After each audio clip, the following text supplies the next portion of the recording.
Hello, कसे आहात? तर चला आज मस्त असा पाऊस झालेला होता सकाळी आणि त्यानंतर आहे ना मस्त असं ऊन पण पडलं होतं.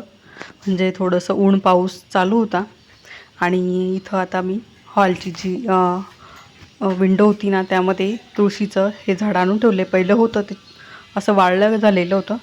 तर आता हे नवीन लावलं आहे आणि यानंतर तयारी केली आणि आता चाललेलो होतो. कारण आज शनिवार होता ना तर मिसळ आणायची होती आणि तिथेच आहे ना मंदिर आहे तिथं जे 12 ज्योतिर्लिंग असतात ना तर त्याचंही दर्शन घ्यायचं होतं. तर म्हणून मग पटकन माझी अंघोळ वगैरे आटोपली आणि आता आम्ही निघालो होतो.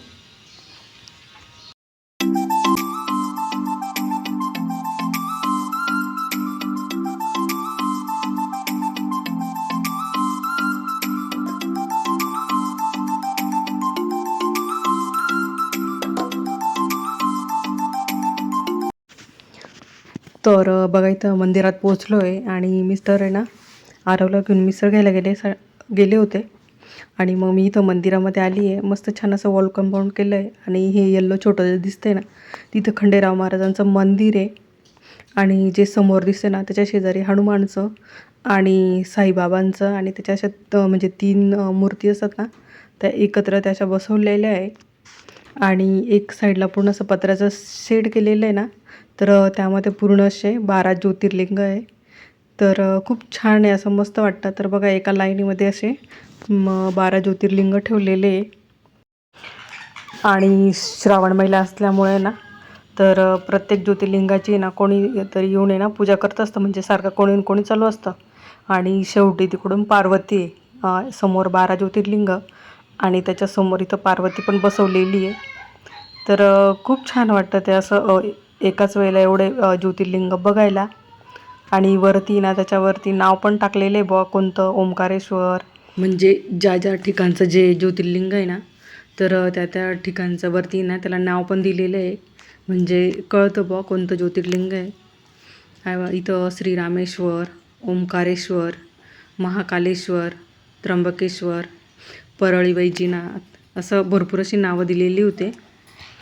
तर खरंच आहे ना खूप छान वाटतं इथं आणि अगदी शांतता होती. म्हणजे जे पूजा वगैरे करतात सकाळी लवकर येऊन जातात आणि आम्हाला तसे 12-12:30-1 वाजलेलाच होता.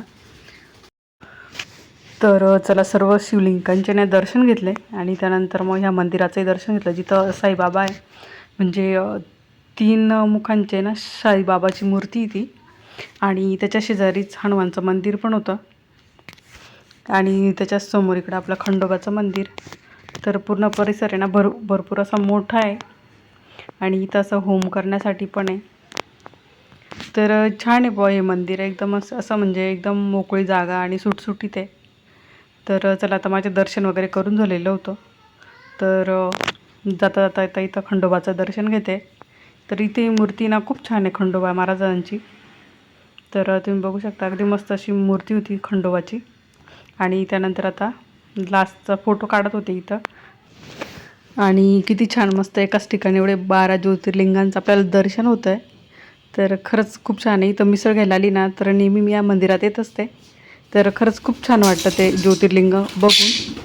तर थोडीफार मिसळ घेण्यासाठी गर्दी होती कारण इथं फक्त पार्सल मिळतं आणि रस्त्याच्या त्या साईडला म्हणजे समोर तिथं त्यांचा सिटिंग एरिया आहे, तिथं आपण बसून मिसळ खाऊ शकतो.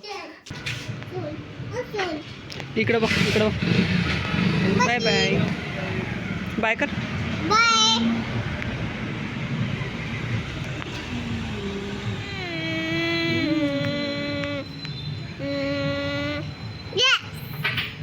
यश कसला यश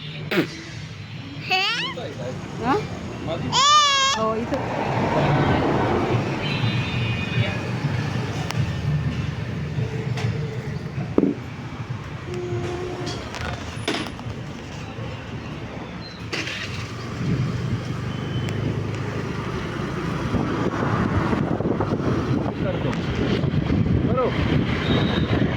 दूध क्या उनको साथ दूध हाँ दे देता हूँ.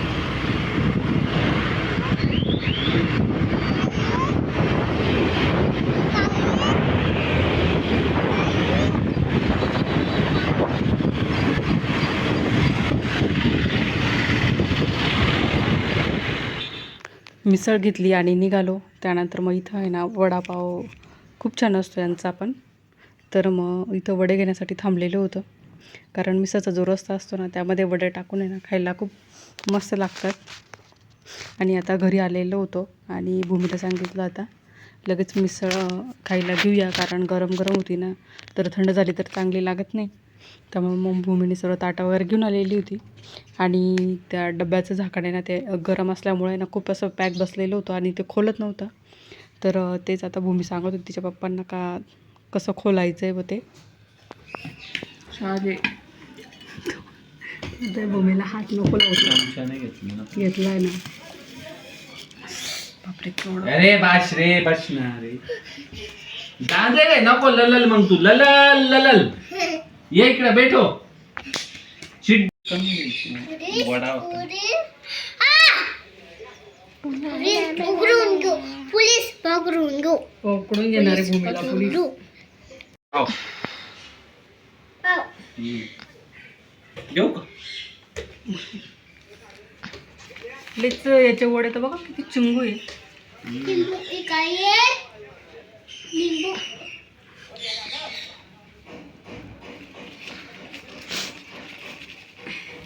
पप्पा आता कसं थोडंसं ताट कर नाही. थांब रे यार 2 मिनिटं. लिंबू लिंबू काय आहे? लिंबू पाहिजे.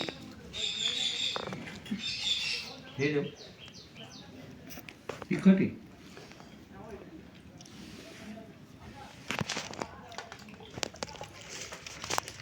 त्याचं ताट जास्त भरलेलं आहे.